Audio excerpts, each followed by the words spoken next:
Start સાહેબ. સમગ્ર વિશ્વમાં હિન્દુ વસુદેવ કુટુંબકમની ભાવનાથી રહે છે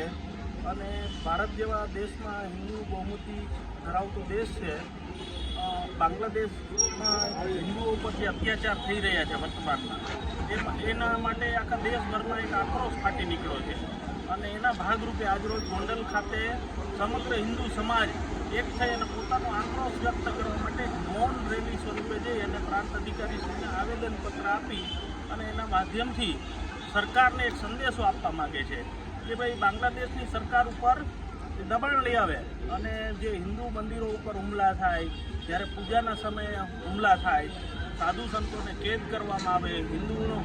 શિક્ષકોને રાજીનામું આપવું પડે નોકરીમાંથી, આવા અત્યાચારો જે હિન્દુ ઉપર થઈ રહ્યા છે તેને અટકાવવા માટે એક સ્પષ્ટ સંદેશો સરકાર દ્વારા બાંગ્લાદેશની સરકારને થાય અને વિશ્વ સમુદાય પણ આ બાબત ધ્યાનમાં લે કે સમગ્ર વિશ્વમાં જ્યારે હિન્દુઓ વસતા હોય અને બીજી બધા ધર્મના લોકો એક સાથે મળી રહેતા હોય અને ભારત જેવો દેશ છે બહુમતી હિન્દુ ધરાવતો દેશ છે, છતાં પણ વસુદેવ કુટુંબકમની ભાવનાથી સૌની સાથે હળીમળીને રહે છે, ત્યારે ક્યાંય આવું બનતું નથી. તો એ એક સમગ્ર હિન્દુ સમાજમાં એક આક્રોશ છે. એ આક્રોશ વ્યક્ત કરવા માટે આજરોજ ગોંડલનો હિન્દુ સમાજ એક થઈ અને મૌન રેલી સ્વરૂપે પોતાનો આક્રોશ વ્યક્ત કરવા માટે આજરોજ સૌ એકઠા થયા છે અને પ્રાંત અધિકારીશ્રીને આવેદનપત્ર આપવાના છે.